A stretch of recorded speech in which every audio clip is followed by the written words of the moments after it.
Start working out your abs, my friend, because this episode is about orgasm and some of the most recent research findings around that. Oh my! Oh goodness! Oh God! Mostly in female humans, but also in male bees. And we will play our first ever Make It, Don't Fake It game with a couple from the audience. Yes! Yes!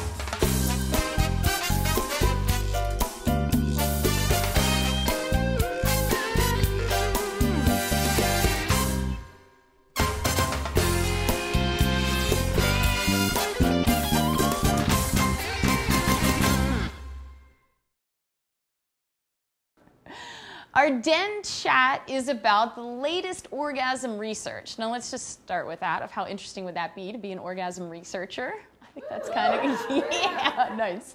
So it's been a while since I've talked about this topic. And if you want some understanding of what exactly an orgasm is or about multiple orgasms, you can check out some of my earlier shows. So what's going on?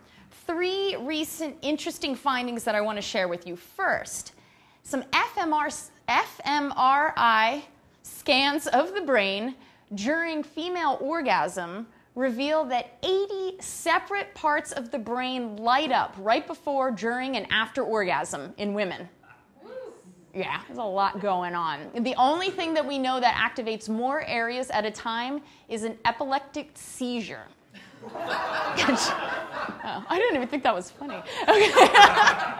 Sorry. So they're hoping that studies of the brain like this will hopefully help us understand and guide women who've been unable to orgasm before to understand what's happening in the process and what's interrupting the process. So second interesting research finding, exercise can induce orgasm in some women. They can have coregasms. So a research study found that some women experience orgasm through exercises such as abdominal exercises, climbing poles or ropes, biking or spinning, and weightlifting. Now, the majority of the women said that they were not having sexual thoughts when it happened. And about 20% out of the 370 women that they interviewed said that they could not control it. So, I mean, it sounds kind of hot, but they were a little embarrassed because they couldn't control having orgasms at the gym. All right. Third research study. They've found a relationship between a woman's genital anatomy and her ability to orgasm through intercourse. So apparently the shorter the distance between the clitoris, the clitoral head and hood, and the urethral opening, or your pee hole, predicts greater likelihood of orgasm during intercourse. So it seems that there's greater stimulation of the clitoris in intercourse this way, but they're not sure if it's because there's external stimulation or internal stimulation, as the clitoris extends quite a bit under the vulva. So you know what I say? I say let the research on female orgasm keep coming and coming and coming.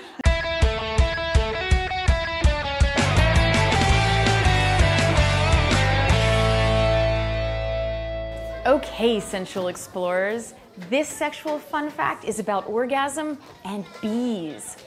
Question, what happens to the male drone bee when he mates with the queen bee? A, the male's genitals snap off. B, the male dissolves immediately. Or C, the male is attacked by other jealous male bees. Anyone?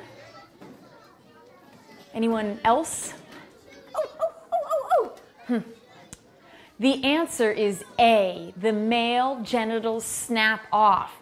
And the orgasm eventually kills the male within hours. Now that is a lover who is willing to sacrifice.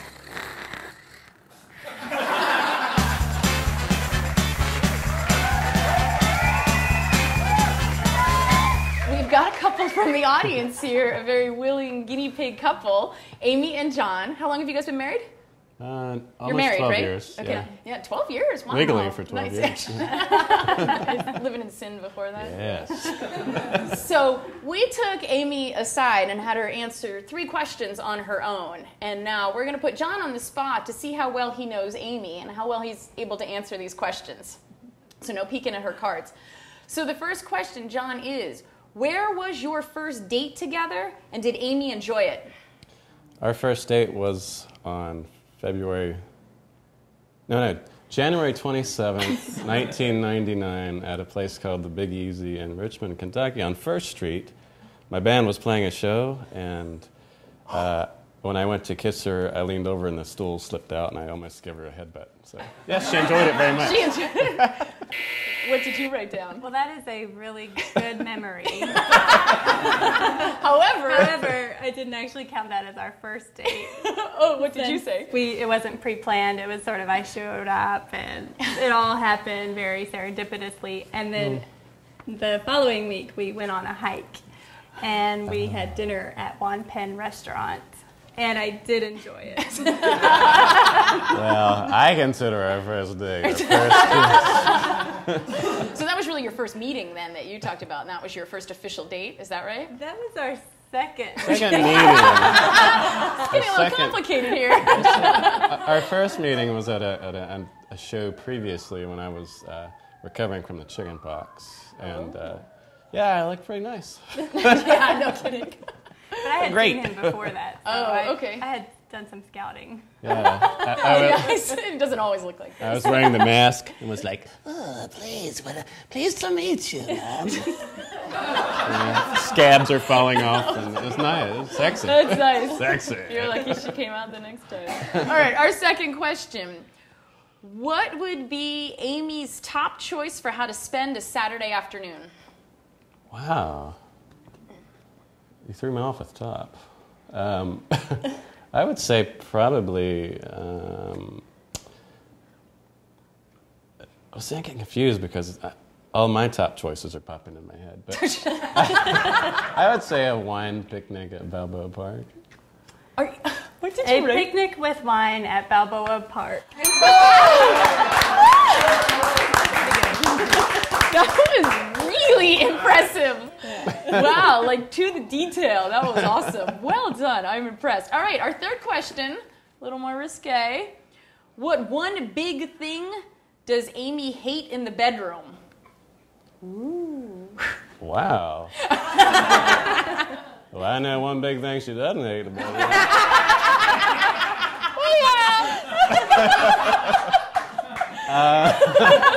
Wow. Yeah. Whoa. I don't want to embarrass Amy with it. That's a really broad question. I don't know. You're gonna have to go out there. Should I answer it? Would I embarrass you by answering like the way I want to answer or what? Because I know what I want to say, but I'm not sure if it'll be too embarrassing. Okay, go ahead. And it's not anal sex. That's what I was guessing. And you're like, oh, okay, is that good or bad? He's just said that. Well, maybe it is. I don't know. I would say overstimulation on a certain part. Okay. The C note. Playing the C note too much.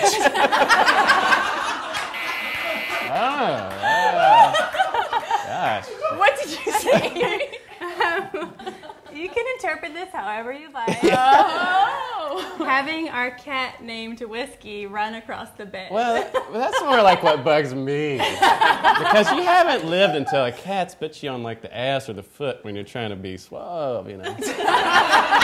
It's not the kind of pussy I want around my back But end. I was going to say, they're both sort of references to the pussies. the pussy. So, yeah. How about a round of applause for our couple?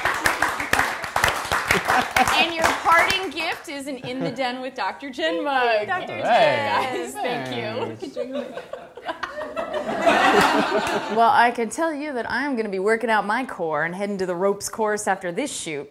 Get in touch with me if you'd like to have me speak to your school or organization, or are interested in a coaching or counseling session in person or via Skype.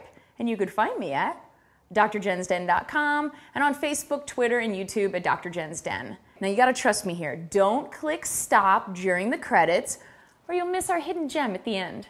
And as always, be kind to yourself.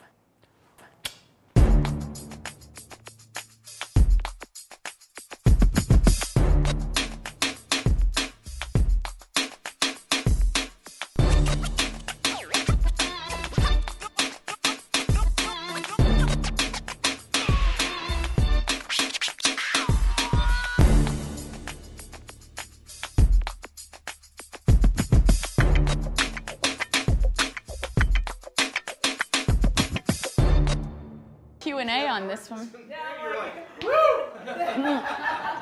I know, I'm just talking about it.